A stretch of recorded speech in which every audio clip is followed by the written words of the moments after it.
let's talk about Gangs of Lagos. It is a Nigerian crime action thriller produced and directed by Jade Osibiru. Now, this film premiered on Amazon Prime Video on the 7th of April. Fantastic one. I've seen it 3 times now. The first time I watched it without subtitles, and I'm not even Yoruba, I'm Igbo. So that's to show you how good it was. And I still cried. The second time I cried more because, you know, there were subtitles then. And I really understood a lot about the film. The first time I had no clue who killed Nino. And that was really upsetting. Well, this is also the first Amazon original movie from Africa. It revolves around a group of friends in Isale-Eko, area of Lagos, Nigeria, whose lives have been revolving around crime and violence. Now, things began to go sideways because of a certain young man who goes by the name Kazim. He murders a gang member, pins it on our sweetheart Ify, and then I will be giving you any more spoilers just in case you haven't seen the movie. Well, let's just say that Kazim was a problem. And Kazim joins me right now, Olarotimi Fakunle, fantastic actor from our Lagos studio. Olarotimi, now you look like the character. Is this intentional? You know, is this outfit you're giving me intentional?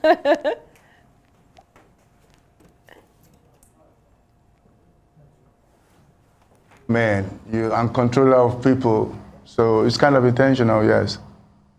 One of the things I love is when, as an actor, you not only play a role, but you body the role, and you most definitely did. So let's begin. Talk to me about this character. It was very dark, I would say. It was a very deep character. I'm sure you had to tap into some really dark sides to really bring it out. Walk me through how that experience was becoming Kazim for Gangs of Lagos.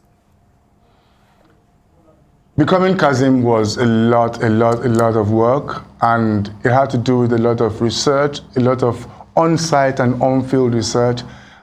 One of the things I did, which was the major work, was to go to the butcher's place. I learned how to butcher meat, how to cut and how to sell, and I sold in the market because we needed to see that progression from the Kazim Eruku to Kazim Eleniyo. So it was a tedious process, but I'm glad it paid off at the end. He did, but you know, I have to be honest. There must have been, because throughout that movie, Olarotimi, I could definitely say that this man does not have emotions. Like, there's no emotion whatsoever. But not as Kazimo, not as Olarotimi, as Kazim, but as Olarotimi. While you were playing this role, were there parts of the movie that you just said to yourself, but this, you know, blood deal, like, is deep? Were there scenes that just really got you shaken up at all?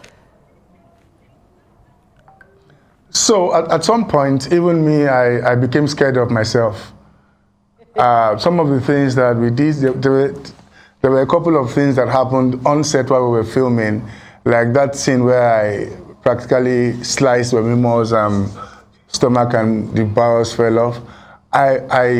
The prop guy that I had in front of me that I cut off his ear, the process of sharpening the knife, I had totally gone into the zone.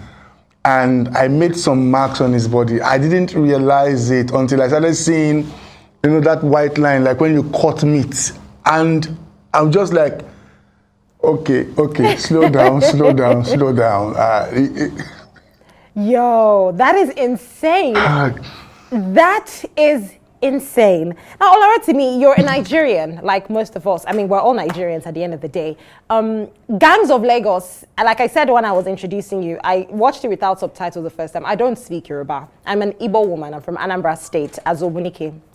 And when I watched that movie, one of the biggest reactions that we got was, this movie, you know, why is it so relatable? Let me put it that way. This movie was too relatable to a lot of Nigerians. Would you agree with that sentiment? That Gangs of Lagos was a movie that when you watch as a Nigerian, especially as a Lagosian, there's so much you can relate to. Maybe perhaps that I might not even understand. Perhaps you can help with that. The truth is, Gang of Lagos is a story of a people. It's a story of a people who live in a particular place. And does the place exist? Yes. Do the people exist? The answer is yes. So it is totally relatable. I mean, we filmed in Isale-Eko for almost 60 days.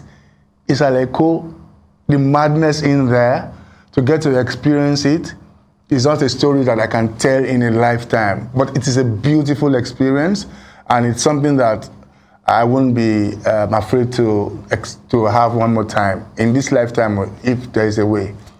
Now, the Lagos State government said it was a mockery of heritage. It was especially, bringing out the masquerades and, that scene where Kazim got into a lot of trouble.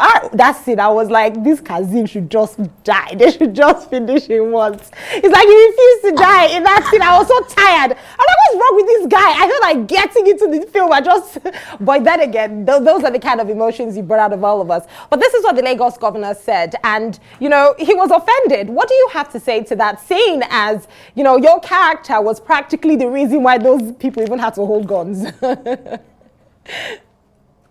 Well, the truth is that the film is way beyond that, and it wasn't the intention of the producers or the director to offend anyone.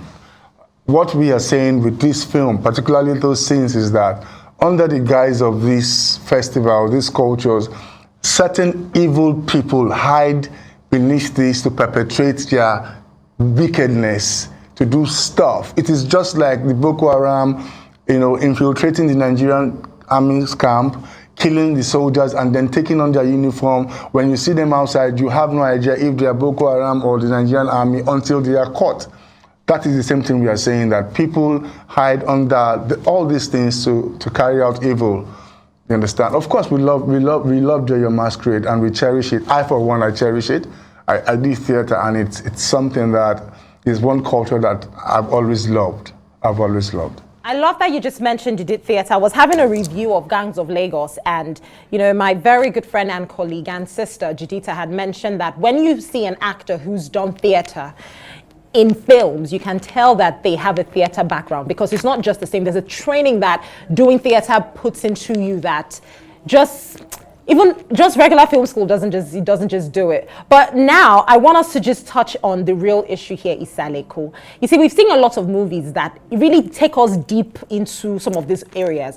Believe it or not, there are certain people in their lifetime, they will never believe that there are people like that, or there are places like that still exist in this day and time. There are places in Lagos like Makoko, for instance, where people have only seen it from Third Mainland Bridge. They've never actually been in there. It's all an ideology. But the big question now is, while we all talk about this change, yes, we want to improve these areas. Every other day, people go there, they'll do documentaries to show these areas for content, for whatever reasons they would like. But the reality is, are those areas ready for the change that some of us are clamoring for? Because I could watch Gangs of Lagos and I could say to myself, a child like Obalola, for instance, should never have to have become what he became at the end of the day. He was just a child of circumstance. How many Obalolas are out there? But those areas, are they ready for that change? If we come and say, okay, we want to bring change, realistically speaking, from your experience, do you think these areas can thrive in that change? Or, what do you think about that? So what I think about that is that, first and foremost, we have to be careful about the kind of change we are asking for, or we are looking for, or we are talking about. Because I haven't lived that life for those number of days, I haven't experienced it. I think it is a system that works for them. The Isaleko system can only work for people who live in Isaleko. Let's be factual. The Shomolu people, that system, they can only work for them. Now, can we make that system better in such a way that the children have access to good schools, the children have access to basic social amenities? I think the answer is yes. But Isaleko is not such a bad place to live in. Yeah, can we curb some of this gangsterism, some of these gang wars and all that? Absolutely, yes. But Isaleko is a beautiful place.